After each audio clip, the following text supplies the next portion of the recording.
the personal computer. For too long we've stood in the dark, but no longer. A light is now shining, a beacon of hope for all.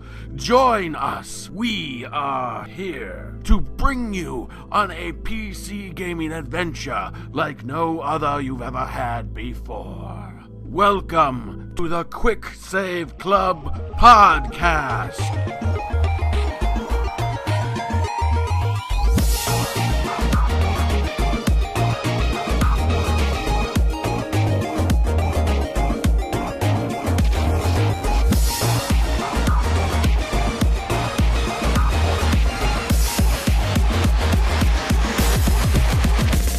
I kind of want to do the intro. That's why. Go for it then. It's your episode. We're just standing by here. It's not my episode. I'm just the host. That's right.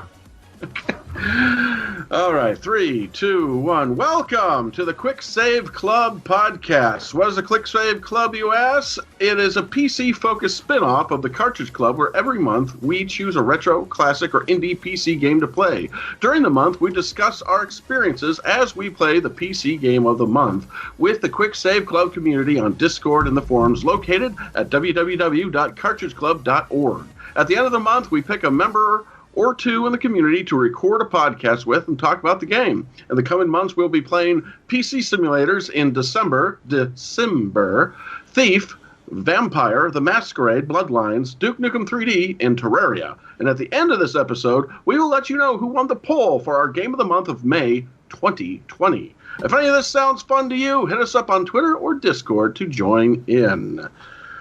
Remember to check out the Cartridge Club, which their game of the month is Star Wars Knights of the Old Republic, CC Portable, which will be playing Star Wars Episode 3, Revenge of the Sith on the Game Boy Advance, and RF Gen will be playing light gun games on the Wii, House of the Dead 2 and 3, Ghost Squad, and Attack of the Movies 3D. This month, we play the classic real-time strategy game Age of Empires, or AOE. Age of Empires. Wow, I was doing so good. Age of Empires is a history-based real-time strategy video game developed by Ensemble Studio. Yeah, Ensemble Studio. Ensemble. Ensemble Studios. There's your one right there. There it is. And published by Microsoft. In the first game of the Age of Empires series, the game allows the user to act as a leader of an ancient civilization by advancing it through the ages, stone, tool, bronze, and iron ages, getting access to new and improved units with each advance. I am one of your hosts, Ryan the Retro Gamer Ranting. I'm also here with Josh. What's up? And Kevin. Yo, I'm so happy to be here with the Click Save Club. The Click... Did I say that? Yeah, that's what you said, yeah. Welcome to the Click Save Club. I said the quick... and we have a guest today. He is Vance, also known as Sky Captain. He is on our Discord. Hello, Vance. Hello. How are you today? I am doing great. Awesome. And a word of warning, we jump around a lot. So, let's jump into it. Should we... talk about any experiences with this game first, or should I just, does anyone want to read the description of, a more detailed description of what AOE is? You're the boss. We're following you. You direct us, sir. All right, 4 hours of sleep for this. Okay, here we go. Age of Empires requires the player to develop a civilization from a handful of hunter-gatherers to an experienced Iron Age empire. To ensure victory, the player must gather resources in order to pay for new units, buildings, and more to advance technology. Resources must be preserved as no new resources can become available during the game process. For example, trees that are cut down and will not grow back. So 12 civilizations are available, each with individual sets of attributes, including a varying number of available technologies and units. Each civilization has technologies unique to them, so that no civilization possesses all the technologies possible within the game. A major component of the game is the advancement through the ages. There are the Stone Age, the Tool Age, the Bronze Age, and the Iron Age. Advancement between ages is researched at the town center, and each advancement begins the player with new technologies, weapons, and units. So, how many of us have played this game before? I have. Yep. Oh, go ahead, Vance. You tell us because you're the guest. You're the guest. Go ahead. Well, I started with the demo way back in the day, and then actually I skipped Age 1, went to Age 2, then went back to the Age 1 Golden Edition or whatever, and then just recently the Definitive Edition. So what, I didn't play. I played the Definitive Edition. Is there a lot of difference between the Definitive Edition and the Classic?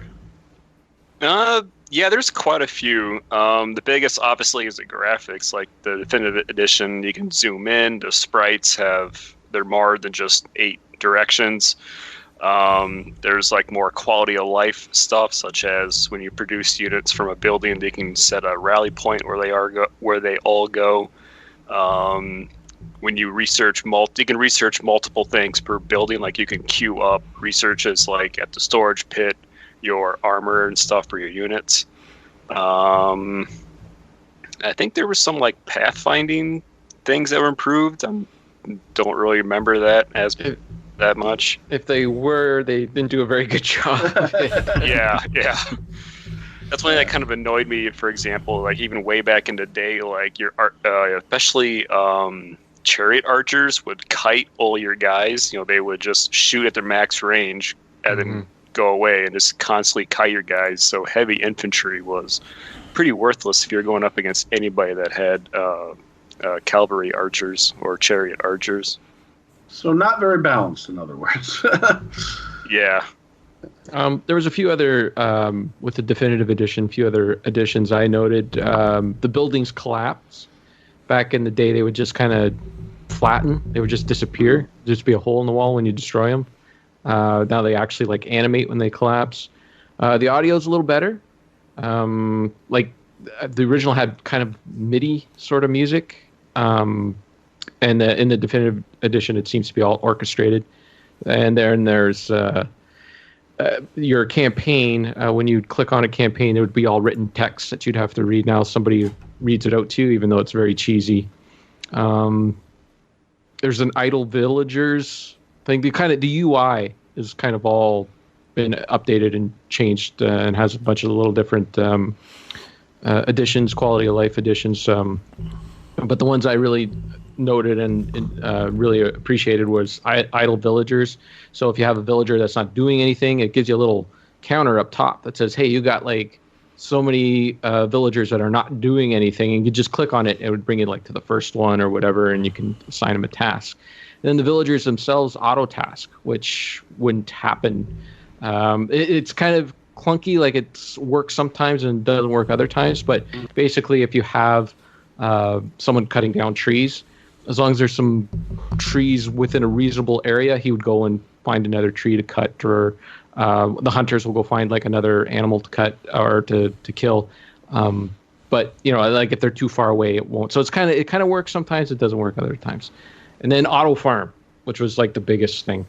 Yeah, that's a huge help. I remember back in the day, like you had to constantly watch your farms. Watch, like as soon as one was dead, you'd have to like click on it to regrow it. Yeah. Now you could just tell it to auto do it for 50 wood. Just go ahead, build that farm. That was it. Those were the additions I noted. And you did play it before. Oh yes. When it comes to like RTS, I used to love them back in the late 90s. I played a ton of them. Command & Conquer was one of my favorites.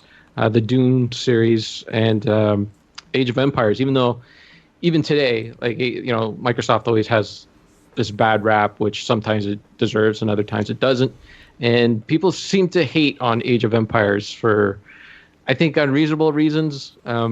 Partly because of the Microsoft thing, because this was it's a well-crafted game. It's a really well-done game, and I enjoyed it back in the day. Going back to it now, it's got some shortcomings. I wouldn't say it's the best, but we'll get into it. I think there's better RTS out there, but this one's still worth going back and playing. So, yeah, you're giving your ending now. I see. What the heck? I do what I want. Josh, what about you? How much time have you had with this in the past? Not really much. The only RTS I really spent any time with back in the day was Command & Conquer series. So this is all new to me when I jumped in here, and I was having some troubles with it. I'm not gonna lie. I only think I completed 2 of the campaigns, so I guess we can talk about it. But I mean, I'm very terrible at this game, honestly. So. Well, yeah. I did a bunch of skirmishes. I didn't even really get to tackle much of the campaign myself, so we're both in the same boat on that. But no, I didn't do. When it came to real-time strategy back in the day, I dabbled with some Command and Conquer, Total Annihilation, ones that are a little bit more basic, didn't have as much resource management as one like this. This one's very has a lot more to it than I'm usually used to when it comes to real-time strategy games. But I was never really big into them anyway. But like I said, the ones I did play were the more like, okay, click this unit to build this unit and move on kind of thing. So I didn't have much experience with this game. Well, I had none up until recently. So yeah. Yeah, I was.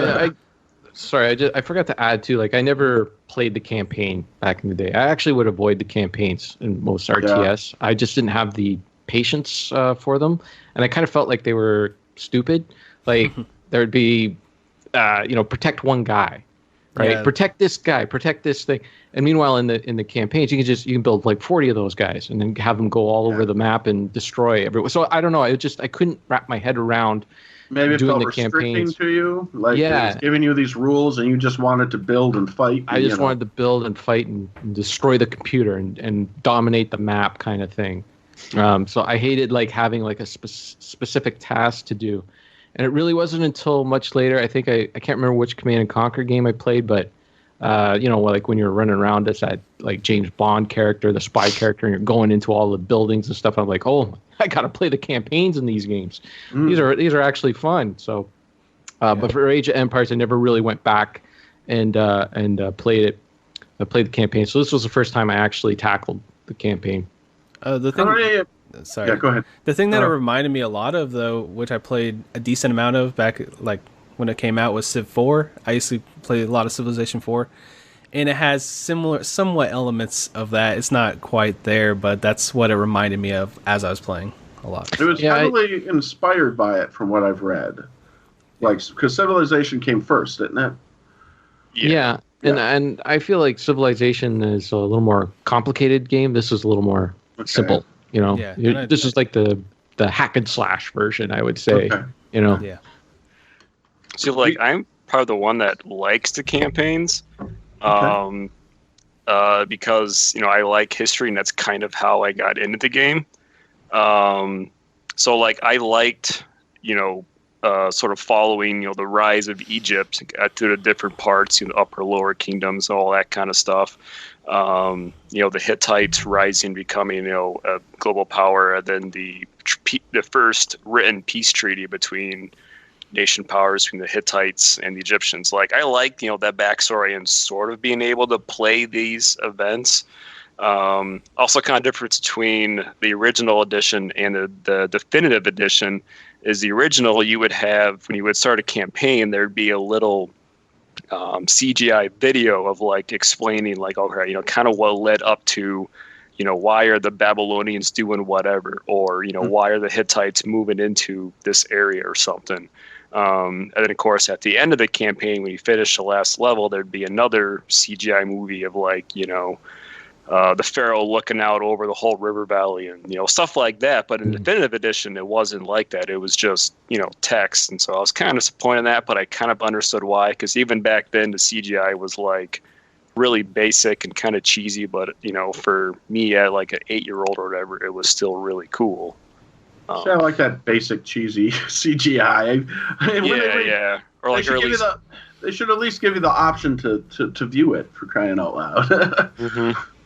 I just want to say I did enjoy the campaign this time around. Like playing it this time around, I was able to appreciate it. I don't know, when I was younger, I just didn't have the patience to learn history, I guess. I didn't want to open a history book. I just wanted to play a game. But this time I really appreciated it. I don't think it's the best presentation, considering like it's just text. Like it's just like some guy talking like 100 years ago we went back and did, and like, oh, okay, really, dude? Like, come on.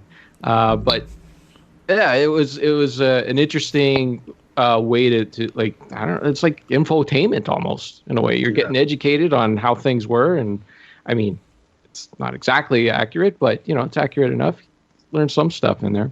I do like that too in this game, how you evolve, like how you evolve from the Iron Age, and that I guess Civ does that as well.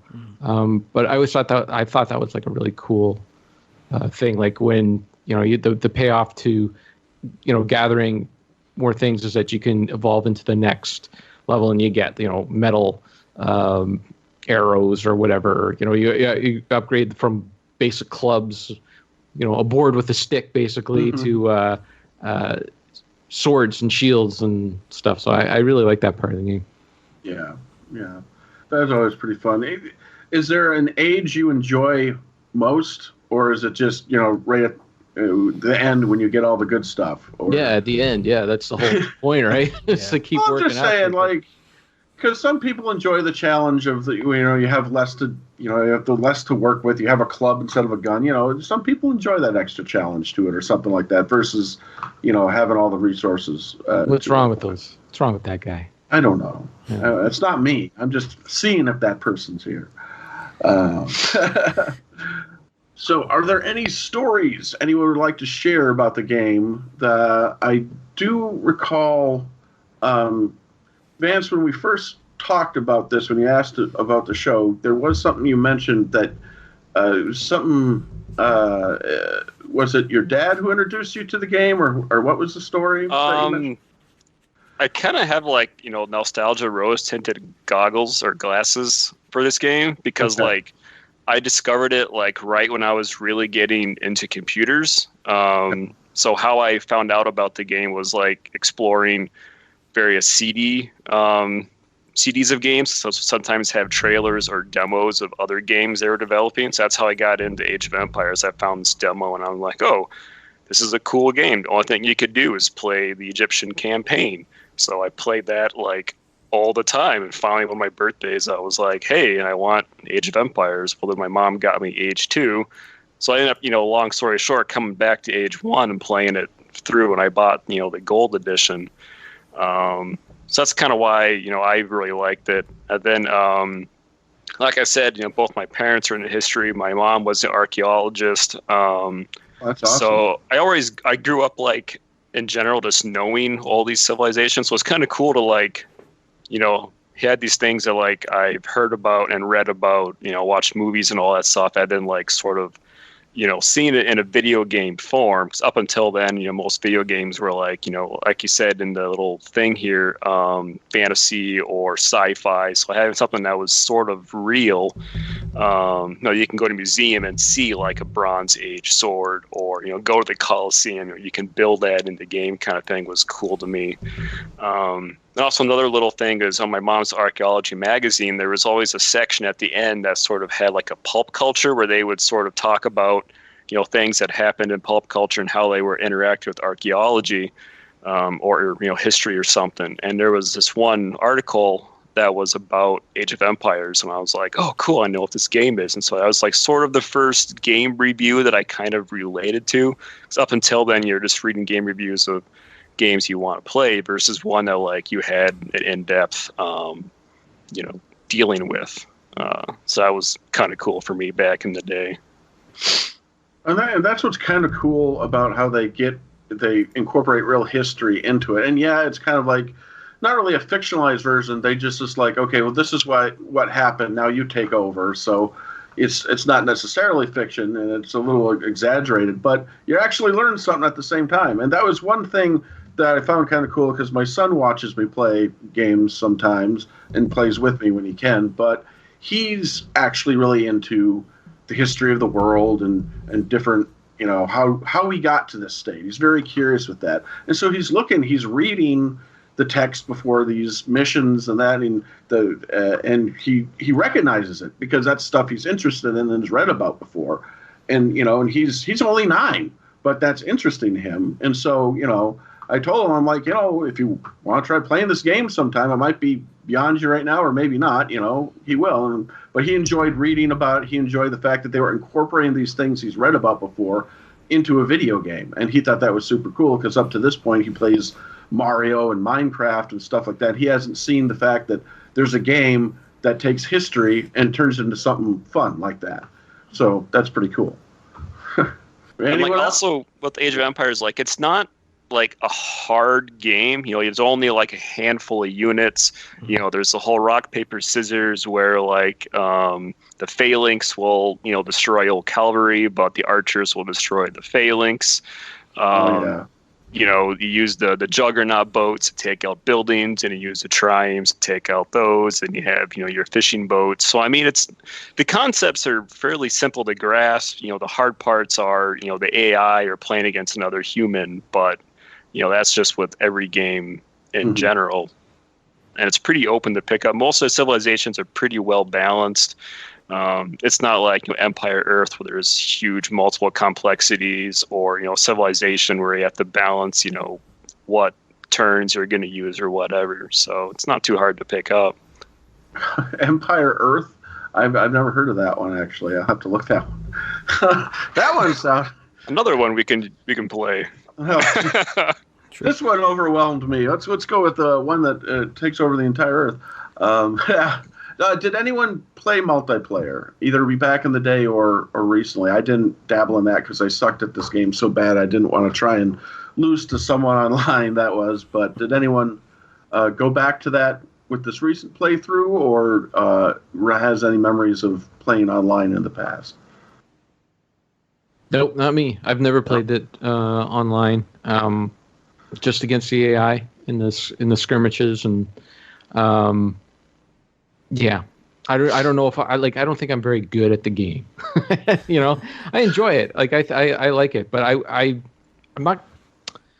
I don't want to sit there and learn all the ins and outs of the games to become good enough to actually feel confident enough to go online. Yeah, like I can see that. Yeah. But I'm like that with every game. It's not just this game. It's every game. And see, I said I had trouble with this game, but that's because I make very stupid decisions, and I just mess up my runs every single time. I don't know. I feel like I always just make bad choices and just I could take these guys in here. I'm good. I'll defeat them and just screw it up. That's pretty much my problem because did you play through the tutorial? Yeah, I played through the tutorial. Okay. Yeah. I made the same mistakes. You're not alone in that boat. I think I'm just. I don't know. Did you use the cheat codes that Paradigm Heart sent you? I was messing around with them a little bit. Those are kind of fun. They're fun. Yeah, they're pretty. Fun. That's one thing about old school PC gaming is those cheat codes would let you break the game. Because there was no achievements to keep track of or anything like that. It was just go in there and have fun. And if you can find these cheat codes, go nuts if you want to. If you want to play the game properly, go for it. If you don't, and I miss that. I miss that in gaming. They don't do that anymore because everyone, I don't know, is worried about their trophies or something. I don't know. Yeah. Everything's the cheat codes are DLC now, basically.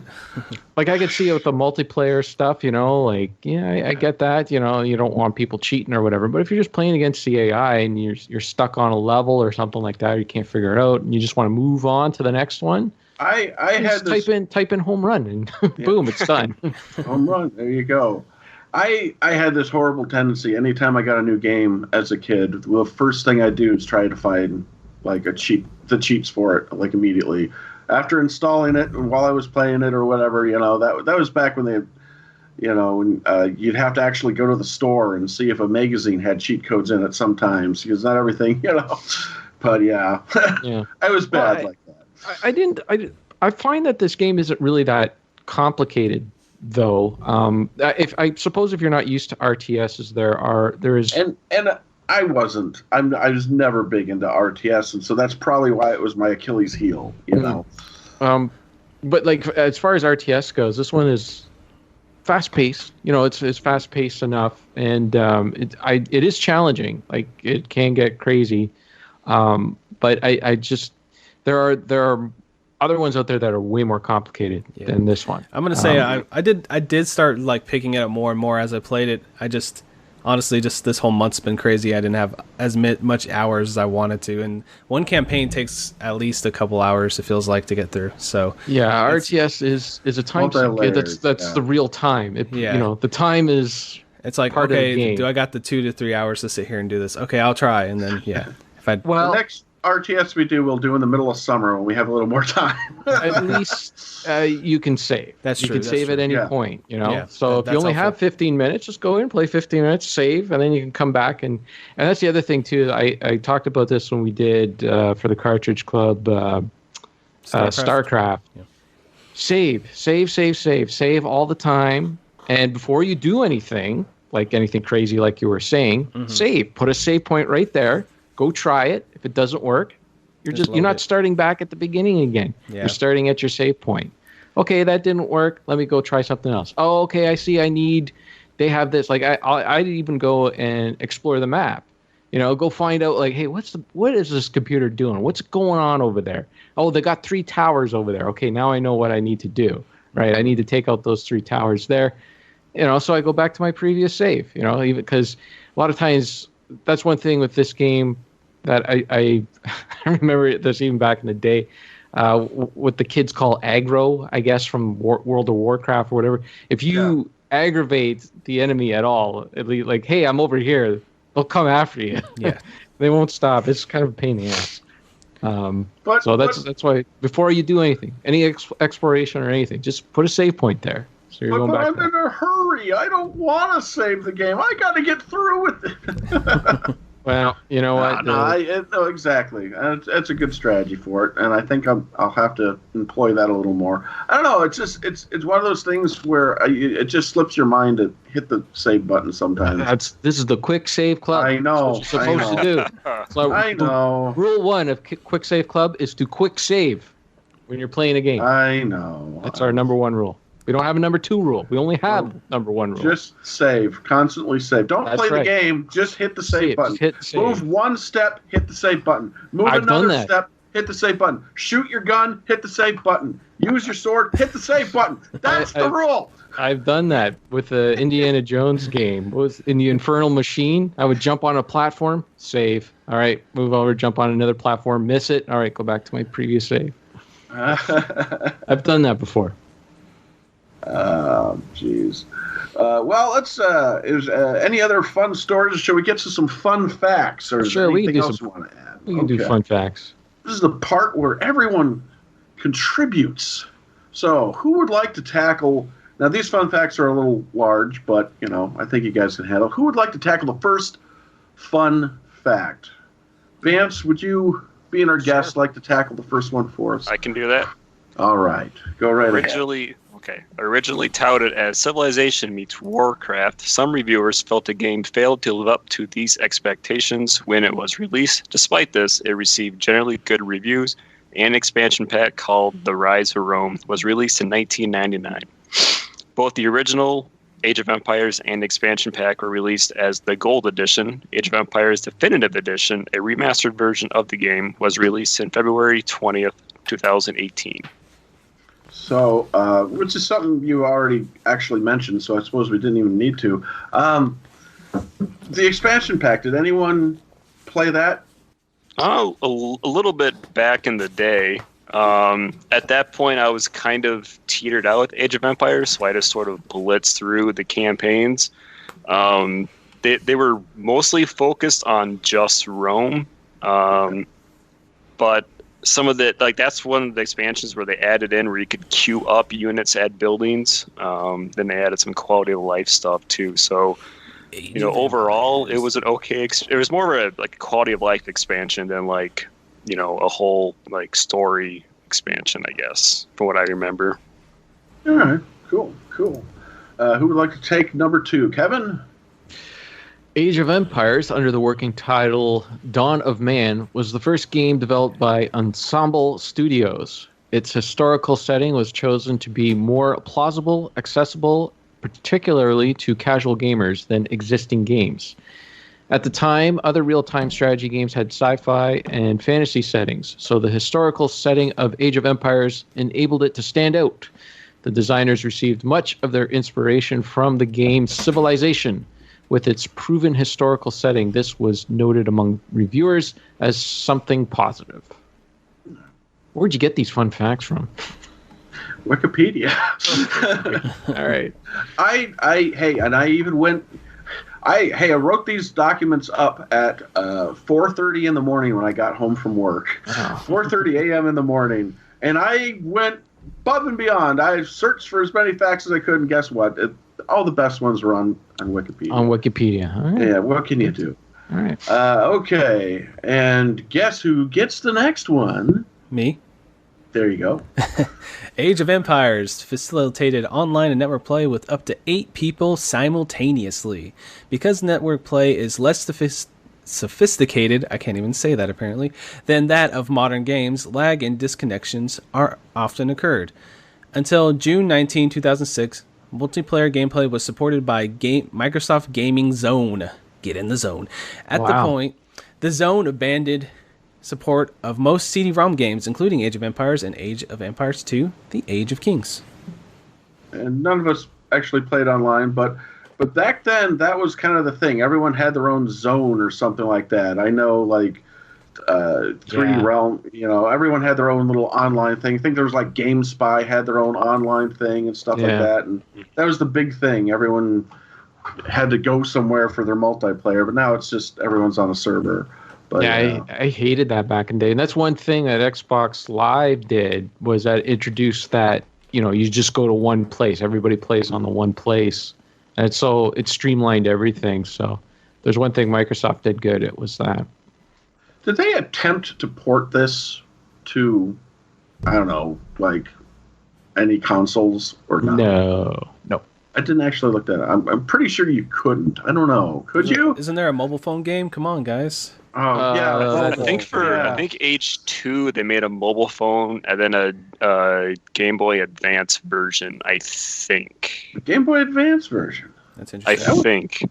It was ported to Macintosh computers. Ew. That's got to be horrible. Oh, shit. No, this is on Windows Phone as well. It's on Microsoft Windows Phone, and Macintosh. Windows Phone. Okay. Yeah. Wait, like a modern Windows Phone or like way back in the day? This is Windows Mobile. So is that modern or old? No, that's got to be older. Is that a thing? Windows? No. That was when they were first trying to compete with Apple and everything, weren't they? They were trying to make their own phone. I don't know when, but I vaguely have a recollection that it didn't do very well. It's like 2010, maybe something like that. Mobile phone platform from 2000 to 2010. There you go. All right, gosh, all those on there. Okay, and last but not least, I won't screw up his name too much. Stephen Rippey, right? Rippey, yeah, sure. Rippey Rippey. Stephen Rippey was the music director. A role he kept. Out. Yep. A role he kept through the series. He created the original music in Age of Empires using sounds from actual instruments from the periods in the game, as well as their digital samples. The tunes were a result of extensive research on the cultures, styles, and instruments used. I thought that was kind of cool. That's kind of going above and beyond diving into, the different cultures and using the actual instruments. Now, you said originally the music sounded more MIDI and that. So after I noticed that, I'm like, did you kind of get that vibe from it in the original version? Yeah, a little bit. Yeah. I don't know. I really enjoyed the music back then, and then now, then of course Age 2. It's one of the few like soundtracks that like you can sort of play outside of the game, and like it's like, yeah, this is good music. It's not just like, oh, this is battle music, or oh, this is lead up to the boss music. It's like this is straight up music. Yeah, I agree. Very well done. It's good. It's good. All right. So, anything else, or do we want to go if we recommend this game or not? Is there anything we missed? Oh, there's tons. Let's see here. Well, let's talk about the cheats a little bit here. We mentioned them before. They are fun. They are a blast. You can totally break the game. So, like I said, you could just fire up the game, get on a level, type in home run, Yep. There's this little text box. I think you hit the tab button, and it would be like your multiplayer like chat. Your chat, yeah. And you just type in home run, boom, you're done. That victory. It just goes to victory. You finish the level. You could move on to the next level. That's how you beat the entire campaign. There you go. Oh yeah, for sure. Because there were some parts where I was just like, I don't want to learn this or whatever it was. I didn't use it too often because I was enjoying the game and I didn't want to break the levels too much.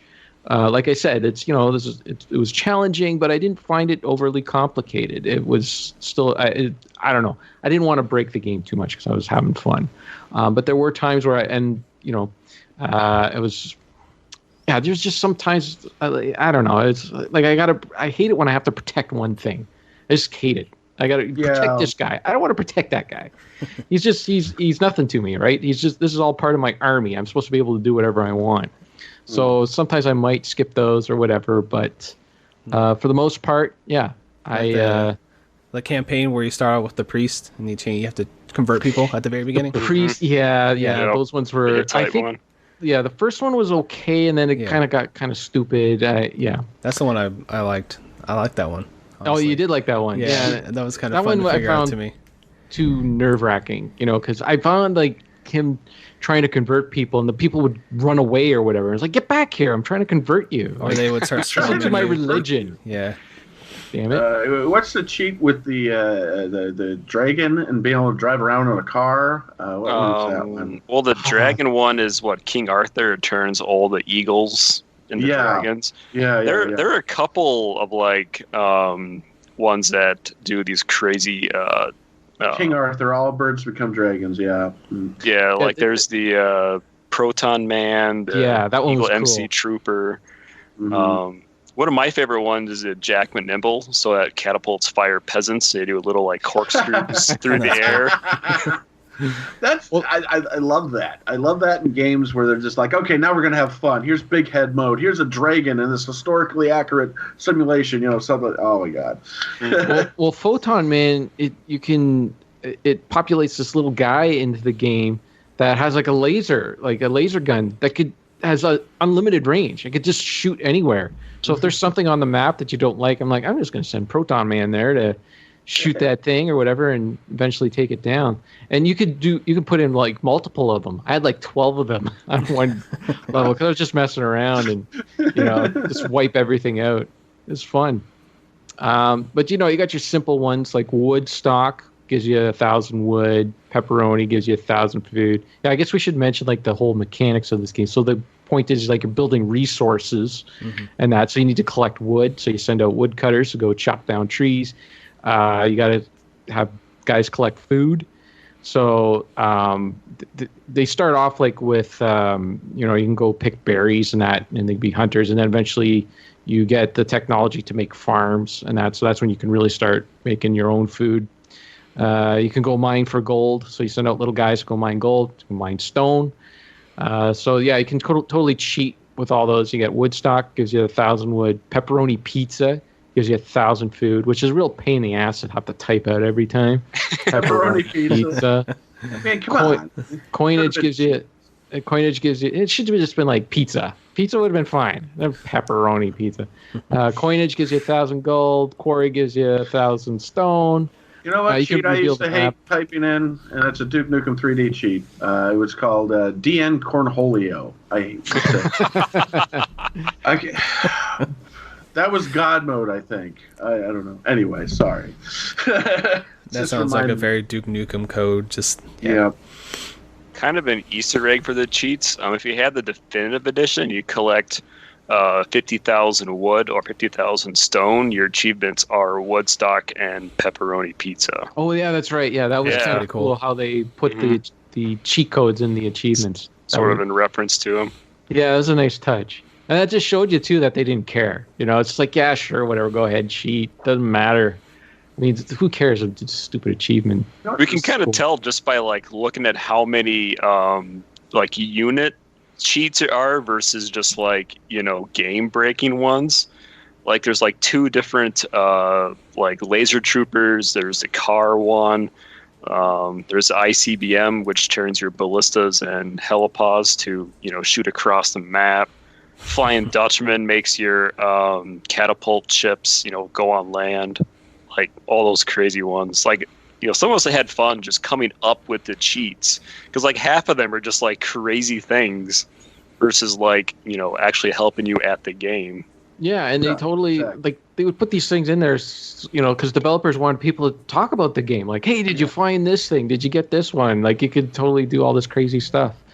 I feel like the developers, like some of these cheats were just made on their just to take a break from all the other stuff that they were doing. Yeah, you're just like, you know what, it'd be cool. Let's do this. Well, some of them were practical. Like when you're developing a game, it's like, okay, I don't really have time to like play the game properly. I just need to set up the scenario so I can see if this part of the game works or not.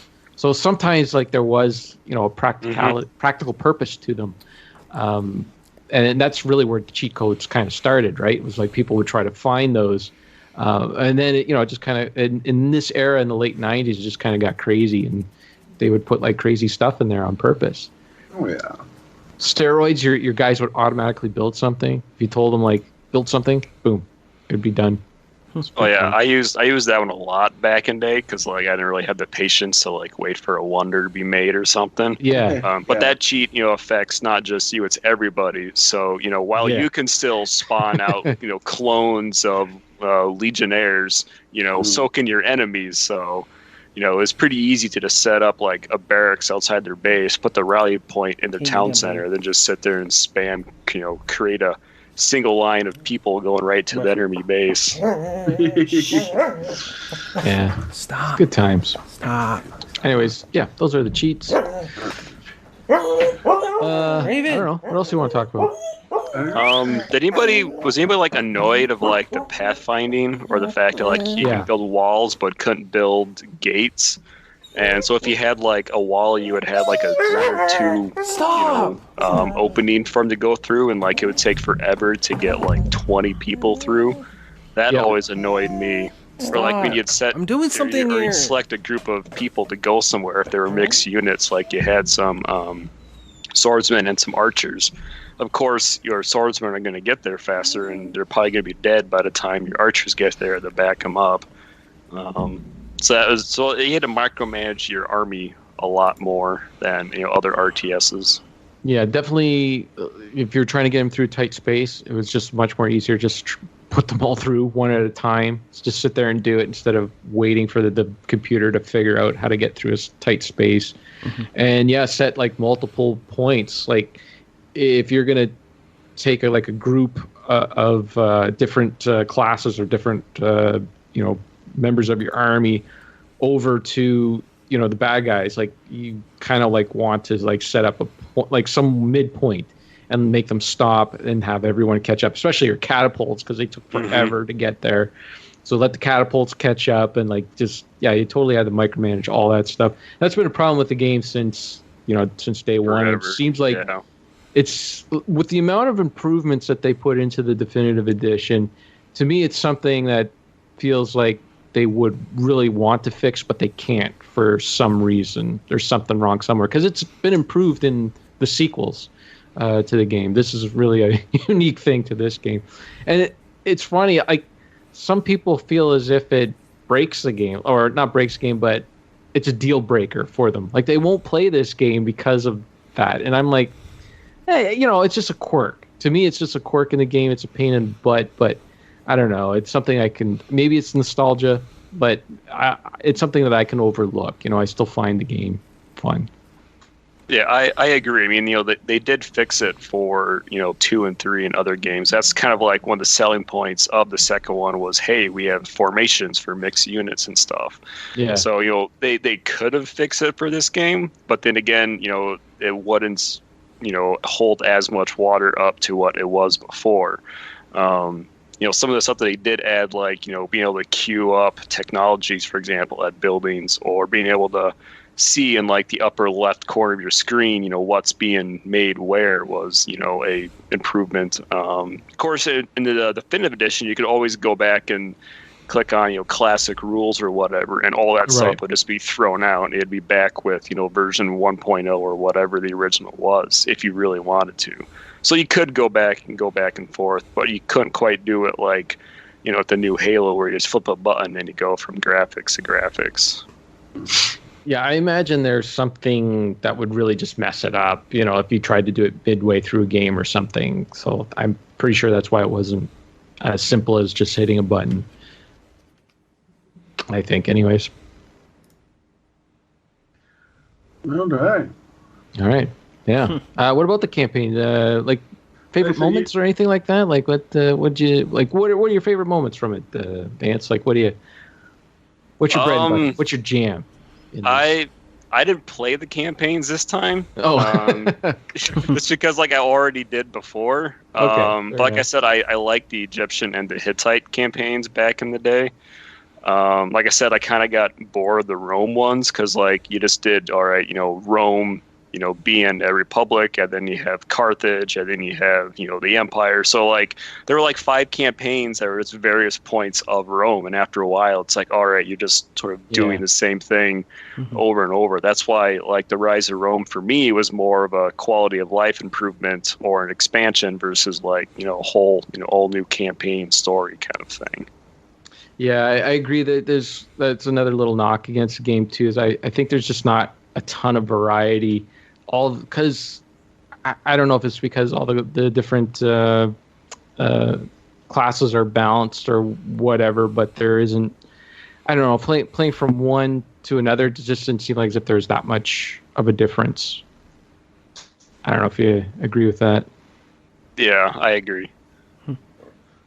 Sadly, I didn't play much of the campaign, unfortunately. Just the tutorial a bit, that's about it. What about you, Josh? Like I said, I think I completely opposite of Kevin. I like those escort missions where you have to protect one guy. I like those. No, I like good. That's no good. Yeah, I like those. I don't know. Next, you're going to say you like water levels in video games. What the heck? I guess that is kind of an escort mission, huh? If you think about it a little bit. Yeah, totally. Yeah, but I was having a good time with those are the 2 I actually there's 2 or 3 of those. I'm not even sure, but I played 2 of them and I had a good time doing those. I don't know. Honestly, I kind of feel like I should have just put 10 more hours into this game. I'm not gonna lie to y'all. I know. I said it on Retro Fandango. I'm the only one who played this game this month. I'm fine with that. I played a good amount, but only 8 hours or so. I think I saw what's going on over there. I could see your Xbox Live from my position. I see what's going on over there. Not much. Not much. Yeah. Oh dear. And let me look at Ryan's total amount of time spent. 100. I know mine was kind of messing up, honestly, but hey. Yeah, mine was kind of being goofy too, but because I was going through GOG Galaxy. It's not perfect yet. Yeah,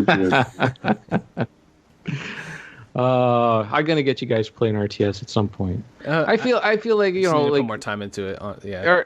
RTS is kind of like a forgotten genre a little bit. It's kind of there's a few, but there. And it's the PC is just built for this genre. It's just best played. I think most people would agree that it's best played with the mouse and keyboard. Oh, yeah. And I just feel like I did the RTS they needed to do, and this might not have been the best one, I guess, to introduce to you guys. But I still think it's really good. I'm not a huge history person. No offense to anybody, but I'm not. I kind of it's interesting, but I'm kind of okay, whatever.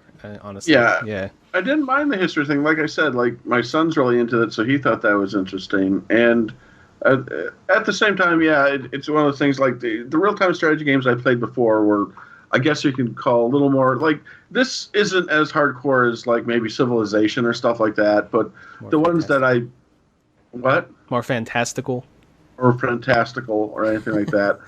But the ones that I grew up playing, I suppose, would be Total Annihilation and Command and Conquer and stuff like that, which are not necessarily basic, because obviously there's a big fan base behind those as well, but you don't have as much resources to worry about, and it's not as complex, I suppose. But But this, what I did play, I enjoyed. Like this game, I guess I'm just going to go into this for recommendation. This is one of those things where if you are a real-time strategy fan, this is a game I would definitely put on the list to play. Because it does a lot of things right. Yeah, it has pathfinding problems and other such stuff, but graphically, I enjoyed it. The music was great, and I can see just diving hours into this at a time. Sadly, I didn't have hours to do that this month. I wish I would have, but I would definitely recommend it to someone. Me personally, 10 years ago, if I would have gotten into this game, I would have been able to probably enjoy it more. I would have been able to dive into it more. But right now, I wasn't able to give it the time I should have. So I'm sorry, Buried on Mars. I guess I'll let you off the hook. I'll still bust your chops over it, but you can bust my chops over it. I was dealing with a new job in hunting this month. That's my experience. Fair enough. They are time sinks, and you do have to put. I am not knocking it at all because it is a thoroughly enjoyable experience. And hearing you guys talk about it more, I do want to find the time to go back and play this again. I will try and continue to play this game in the future. Cool. Well, that's good. So if I were to pick another RTS, you'd be okay with that for another quick How save? about you let me pick the RTS next time? That's not good because we're not playing Total Annihilation. It's okay, but Total Annihilation's great. It's okay. Especially the mod community. You can download a mod and make it all into Star Wars. Okay. And there's also a mod you can turn into Star Trek as well. If you. Then we're talking. Okay. What about Supreme Commander? I haven't. That's a good one. I heard that one's good. That one's on my wish list, but I have never got it. That one's kind of like the spiritual successor to Total Annihilation, isn't it? From what I've heard, yeah. Yeah. I'd really like to do Command and Conquer games, just that they're locked in on that stupid Origin right now, and that's really part of the reason why I chose Age of Empires, because it's accessible, especially since now Microsoft put it on Steam as well. I hear that EA is thinking about coming back to Steam, so maybe when that happens. They just put the new Star Wars game on Steam. Jedi Fallen Order is on Steam. And that's an EA game. So apparently they're going to start slowly integrating their games back into Steam. So if it are, I mean, they are reduxing Command and Conquer, like it's being remastered. So maybe when that comes out, that would be a good second RTS to dive into. But yeah, I don't know. I still think this one is. I'm going to get into my final thoughts. I still think this one's worth playing, even though my whole thing has been the final thought. Yeah, you gave us your final thoughts when we did that. I know. You're like, this is great. I just felt like summing it up right off the bat. So yeah, that's it. It's fast-paced. It's challenging. It's not too complicated. Still good times. I enjoyed it. I'm going to play it in the future too. I'm going to play part 2 as well. I haven't played that in a long time. Yeah, I'll go ahead and wrap up what I think about it. I'm actually having a lot of fun with it. Before I even came on the call, I was playing a campaign and enjoying it. So I didn't put enough time into it, but I'm going to keep on playing it. That's how much I want to at least get through those campaigns and play some skirmishes still. It's a really good time. It takes that little, management itch that I like, that I don't get takes very often. So it's pretty fun. Yeah. All right. And I'm sure, Vance, what do you have to say? What's your final thoughts on it? Yeah, I recommend it. Obviously, I've mentioned before, but that history time period I think is very fascinating. So I like that aspect. Again, it's a simple game. In terms of RTS, what's what I'm looking for? Like game mechanics. There are better ones out there. Primarily, it's sequel.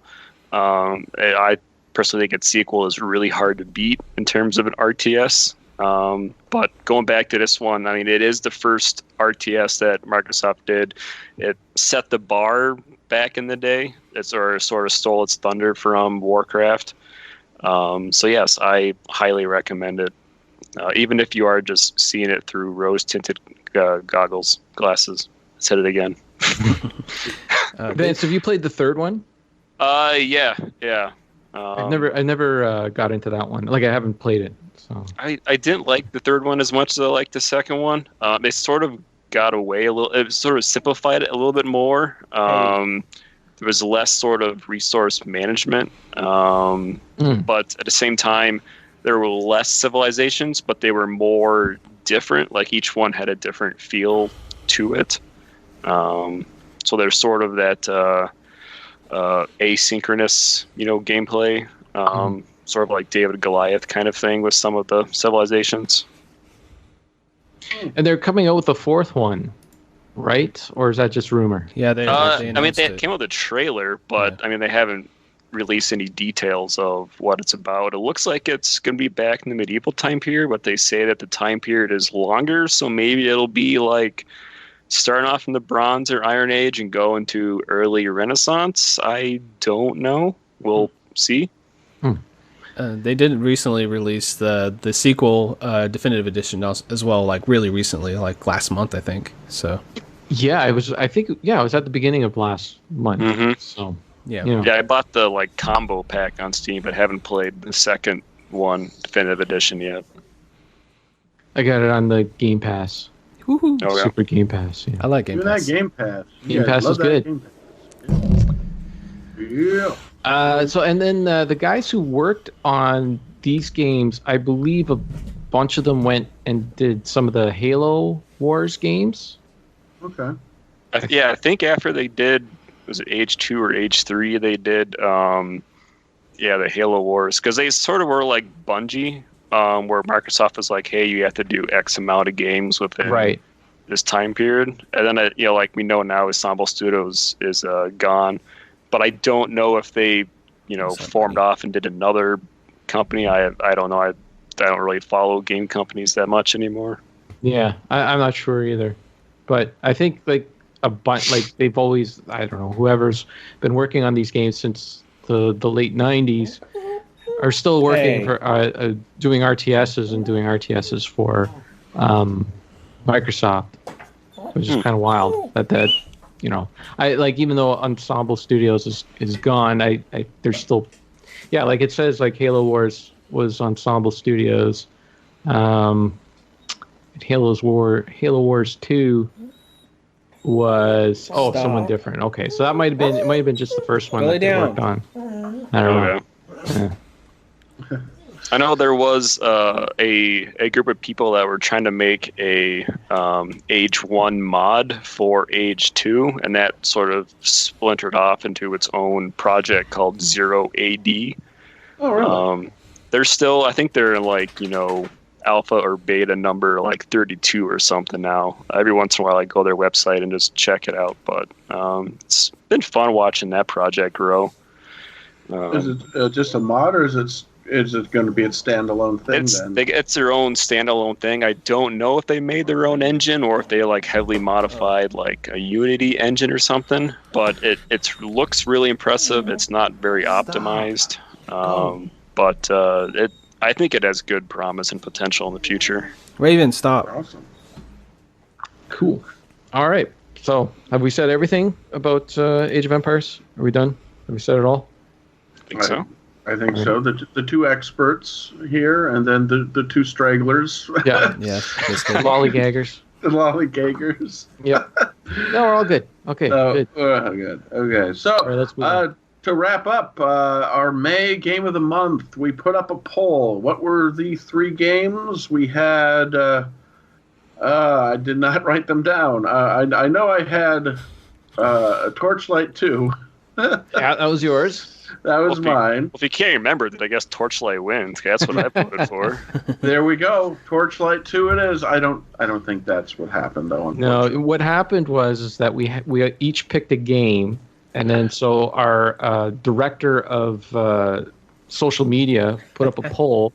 Instead of just putting up the names of the games, he put in brackets whose choice it was.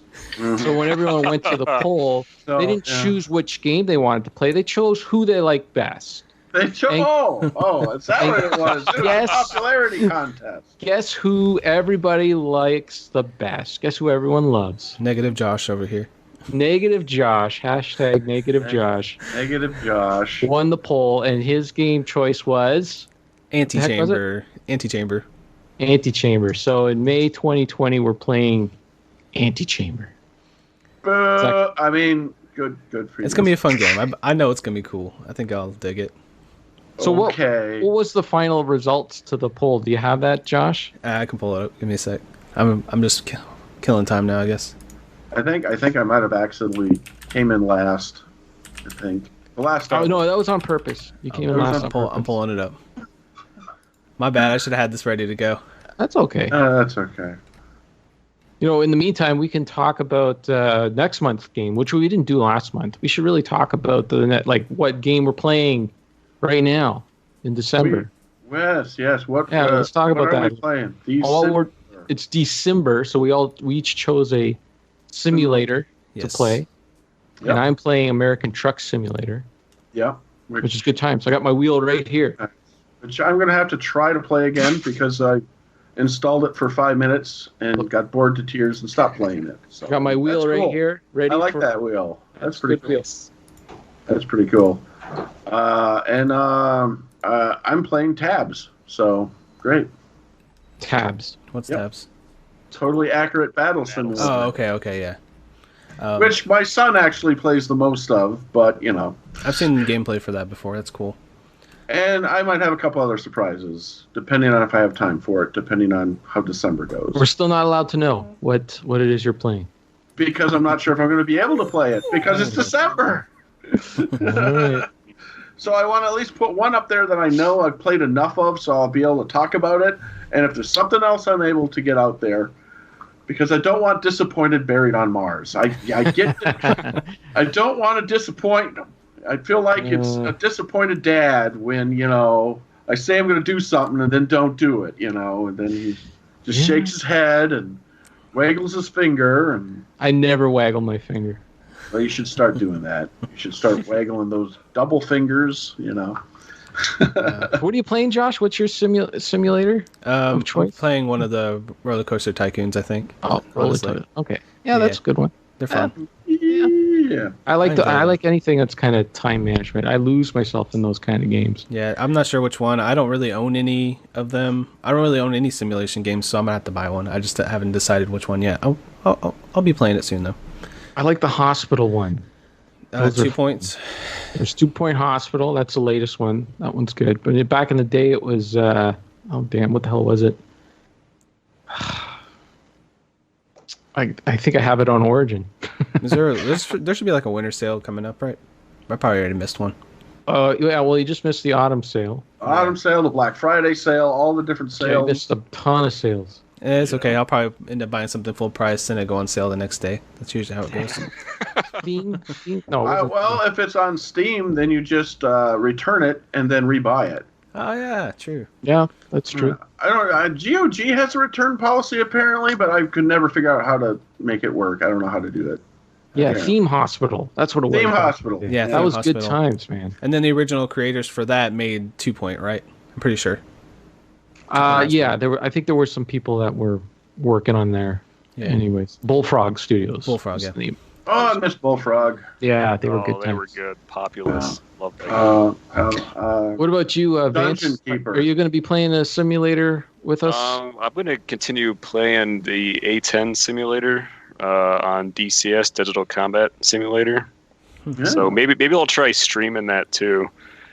You got a stream. Your streamer. Not a very good one.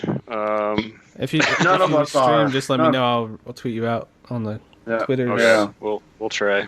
Well, give it a plug. Give your stream a plug. What's your handle there on the old? Was it Twitch? Are you on the Twitch? Or are you on the? On that there Twitch station. Is it the Discord? The Discord or what's the Xbox one? It's like Mixer. Mixer. Oh, okay. My Twitch is Sky Captain with a K, one word. Guy Captain with a K. Yeah. Cool. All right. Oh yeah, I did pull up this Twitter poll too. All right. You know, we had 38 votes. It was actually really close. Fallout New Vegas for Kevin was 34%, Chamber for me was 37%, and Torchlight 2 was 29% for Ryan. So it was very close, like probably like one or two votes off. That is pretty close. Yeah. So only two people like you better than me. That's not too bad, considering how negative I am and how positive you are. That's all right. Well, how about I put this to you guys? Subtle dig there. What if there was nothing subtle about that? What do you know? What if we were to do all three of these games? What'd you think of that? Yeah. In 1 month? No, not in 1 month. Oh, but okay. That's the summer of 2020 right there. Sure. So we'll do Chamber, and then what did I pick? New Vegas. New Vegas. You didn't remember the game you picked. No, I didn't. Then you should be Because you were playing disqualified. Outer Worlds, and you're like, oh yeah, I want to play That's that right. game. Yeah. And then we'll do Torchlight 2. How's that sound? I'm down That's for the that. summer. That's the summer of 2020 right there. Boom. May, there June, you July. go. Everybody Sounds who good. just listened to this, you got an extra little bonus. All That's right. it. If we do Torchlight 2, we should There's do no if. We just decided we're doing it. No, I mean, yes, we are. When we Whatever do it. month, whatever month it's going to fall on, we should try to get at least the three of us together to do a multiplayer session. Okay. Yes. We gotta I'm make it down work. for it. Beauty. Save the best for last. There you go. Well. It makes us not have to argue over it. It's done. We're not going to argue. Yeah, we No, don't it's argue. perfect. We're pretty. great. We don't argue. Nah. We just pretend that we agree with Kevin and That's complain about him behind his back later. That's all. I'm constantly taking knives out of my back. The stabbings. All of them stabbings. The stabbing thing. The stabbing. Okay. Well, thank you, Vance, for being here and sharing your wonderful knowledge of AOE. And if we do any more real-time strategy games, we will try to have you on for that. That would be great. Do you consider yourself an RTS expert, Vance, or is that like your genre of choice? No, my genre is simulations. No. We should have had you on next month then. Oh well. No, then we should have had you for that. It will be the first time we have the same guest 2 months in a row. Who knows? So are you laughing at our picks for simulators, or are you like, oh man, these guys are ridiculous. They don't know a good simulator. The last thing about like simulation is that like it's an extremely broad term. Yeah. Like you get down to like the old Maxis games like Sim Mars or whatever. Right. Well, those are sim games, or like Sim City, like especially some of the newer ones. What's that one? City Skylines or whatever. Like Yeah. there's so much detail with like the traffic and all that. Like it's still just because it doesn't say a simulator or it's not like a hardcore flight simulator, like there's still simulation elements in there. You are representing real-ish life. So yeah. I was thinking about that Besieged game, which is more of like a physics simulator. If you've ever seen it, you kind of build machines to do little challenges and stuff. Oh, I forgot. Oh, that's a fun game. That is kind of a simulation game if you think about it, because it's all about physics simulation. So, yeah. Yep. I'm pretty sure Ryan did a video of that. I think I remember watching that. Did a couple. I made the Easter bunny for Easter with my son once in Besiege with giant flamethrowers for hands. Yes, I recall that. Yeah, that's right. Yeah, it was kind of fun. It was very basic because I'm not, at the time, but that's God. How many years ago was that? Oh my God! It was quite a while ago. That was quite a while ago. That was when it was still in early access. It's back when YouTube used to be fun. It used to be fun to back make when videos. You could upload a video and maybe, quite possibly, someone might see it. Might watch it. Right. Yeah, basically. All right, well, that is it. Let's crash the computer, folks. Thank you again, everyone. This was the Quick Save Club podcast. I call it the right thing this time. I didn't call it the Click Save Club, although Click Save would have been pretty nice too. Anyway, so follow us on Twitter, follow us on Discord, all those great things, and over at the Cartridge Club forums. Till next time, everybody. Bonk.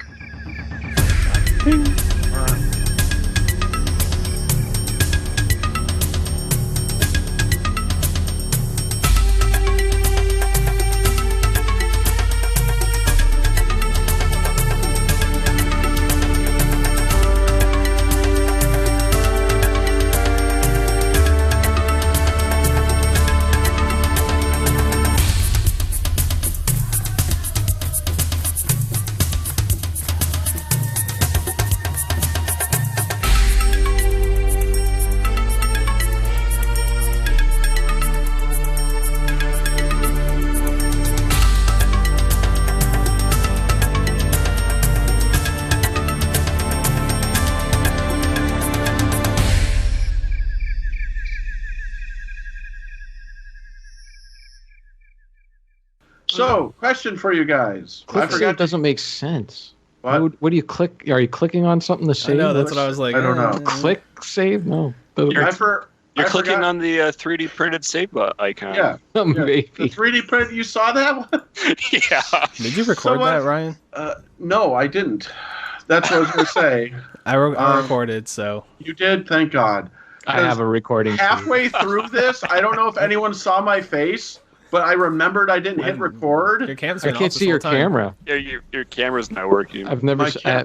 No. It's not working? Yeah, no one told me that. We just assumed you weren't wearing pants. Yeah, I thought you were shirtless. You know, Well, that's how I always play. I always do it. This time I just decided not to wear a shirt, so, you know. So the camera just stopped working. It's not that it wasn't turned on. Yeah, I didn't know that. Sorry, guys. Should have said something. Like, you guys, this is an audio podcast. Why do we need video? It's mostly just for cues. For visual cues. Yeah, it's for video. Yeah, you guys didn't mention that, so I didn't even know that. I'm sorry. But yeah, so like halfway through the podcast, I'm like, shit, I didn't record. And I'm looking, I'm like, I didn't want to mention it at that very moment because I didn't want everyone to just collectively go, no, I didn't record. Did you? No, I didn't record. Did you? I was recording. Man. You got to. Yeah. Thank you. No, I'm rolling. We just kind of expect you to mess it up somehow, so it was just kind of, I might as well just record this because I know it's better to have 3 backups than no originals. Right. Yeah. Brian recording an entire episode is not his forte. Like I said, going off. Yeah. Yeah. It was nice meeting you, Vance. Yeah. Yes. Yeah, you too. How did you hear about the show? Was it just through Ryan? I think I invited him to the Discord. Or? Okay. Yeah, I'm friends with Ryan's cousin, so I kind of knew him from back then. How are you finding the show? Is it okay? You got any constructive criticism? I think I mentioned it before in Discord. It seems like some of like the openings are like way louder or way softer than like the rest of the episode. Those are Ryan's openings. Those are my openings. Oh, okay. Yes. Yeah. I tried making them quieter. But overall, it's good. The rambling isn't bad. Most time when I listen to podcasts, it's like when I'm doing basic stuff at work or going on a drive. So it's not like I'm like really paying super hard attention. That's the kind of podcast I like. Is like where it's just, hey, you're just chilling and talking. So I like that personally. We should quote that. The Quick Save Club podcast. You won't pay really super hard attention. The rambling's not that bad. The rambling's not that bad. You won't pay attention. Well, can we put your name to that? That'll be the blurb on the back of the podcast sure, you cover. Can put that as a testimonial on the thing. Rambling's not that bad. That's good. Who's that? Well, we don't get a lot of feedback, so Okay. have to ask. It's nice to hear from someone who listens. Yeah. Well, like, the Half-Life one, Half-Life is one of my favorite games, the whole series. So I was like, that was one of the ones that I was like, I was paying attention to every single word and agreeing on and stuff like that. So. Are you excited? Are you getting the VR for Alex, Half-Life Alex? Yeah. Well, I've had a Rift for about a year. That's one of the reasons why I upgraded my computer was so I could Rift it. So I've had some with Beat Saber, Darth Vader Immortal or whatever. So I'm looking forward to Alex. So nice. I got the Samsung Plus somewhere around here. How beefy of a computer rig do you need for VR, or is it pretty? You don't need a super beefy one. I don't know the exact specs, but like, the computer they upgraded from it had I think it was a 660, GeForce 660. That's what I had. Till 2500K. The biggest thing was I want to upgrade my RAM, but all the RAM was DDR4. So I was like, well, to get upgraded RAM, I need to get a new board, a new CPU. So I just waited until, I kind of needed to, and finally did. Yeah, my GPU is getting there. Like it's a RX 480 AMD. So it's 3 years old now, I think, and that runs VR just fine. So I don't think you need anything too crazy to run it. Yeah, I think you just need 4 cores, and then the GPU made in the last 3 or 4 years. Yeah. All right. Yeah, I got the 4 cores. I just need to upgrade my GPU, and I had the Half-Life actually sold me on getting VR for the PC. I wasn't going to until that, honestly. So quite a bit. Your PlayStation VR? Yeah, it's fun. I play it all the time. It's just It might come out on PlayStation. Like Valve has put out their games on PlayStation and Xbox in the past. It might. So I mean, the tracking's very terrible with the. Honestly, like it's okay, but it's not great for those move wands. yeah, I mean, I've used it for. I used it at Bill's place, and yeah, it seems to be okay. Like it's good for Beat Saber and that, but yeah, for anything minute, it's kind of like iffish sometimes. So yeah. I almost bought one for Black Friday because there was one set that came with 5 games. Yeah, I saw it. Yeah, one of them was Skyrim, and the other one was like Astrobot and Beat Saber and Astrobot. I don't think Beat Saber was in the set I saw, but the Resident Evil 7. I played some of that. So that's pretty fun on there. Yeah. Yeah, so that was like, that'd be pretty good. But they were all gone by the time I got around to it. I was like, I don't really need to spend the money anyway. So like it wasn't too heartbroken. Astrobot's like one of my favorite platformers in the last few years, honestly. It's a really good platformer. Yeah, that one's on Steam. I have it on my wish list, but it never goes on sale. That's stupid. What's it called? The Astrobot. Astrobot. Is that on I was on Steam? I thought it was on the PlayStation one. Or maybe I'm thinking of that other one, Mouse or Moss. Yeah, Moss. Yeah. People talk Maybe about that's that what one. I'm I never thinking played that one. Sounds I haven't bought Super Hot. I played the demo a bunch of times, but that's fun too. I'm not a huge fan of that one because, like, even when you're just looking to see if someone else is behind you or something, it still counts as that, like, you're moving so that it progresses time. Yeah. So it's a little bit harder than, like, the actual non-VR game. Yeah, especially if you're kind of like me where you can't hold still. Yeah. Yeah, VR is definitely a different skill set that you need to, acquire. It's all your, like, FPS experience or whatever, like, doesn't really apply because you have to actually move your body. You have to actually aim. Yeah, I was playing like, Borderlands 2. I was having trouble with that. Yeah. Borderlands 2 is in VR? Yeah, it is. Yeah. See, my thing was like when I was playing Beat Saber at Bill's was I'm used to the Wii where you can just flick your wrist. So that's what I was totally trying to do, right? And do this Beat Saber, just like think, no, you got to actually like put your body. You frill your arms around. Yeah. I'm like, no, come on, just do the flick, like the Wii. That's my skill set. Flicking with the Wii remote. That's about it. So. Hey, there's a camera. Yeah, we can see it now. It finally came on for some reason. I don't know. Now we don't need it anymore. Basically, just had a podcast. Okay, well, I'm going to get out of here, folks. Yeah. You guys have a good one. Yeah. And, I will edit that as soon as... So who's sending Ryan the file? Is that me or you?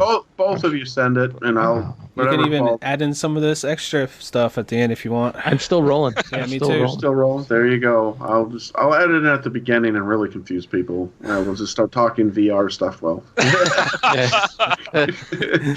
what the heck is this? We're supposed to be talking. All right. Well, see you guys later. Thanks. All right. Take her easy. Thanks for coming on, man. That's awesome. Nice to meet you.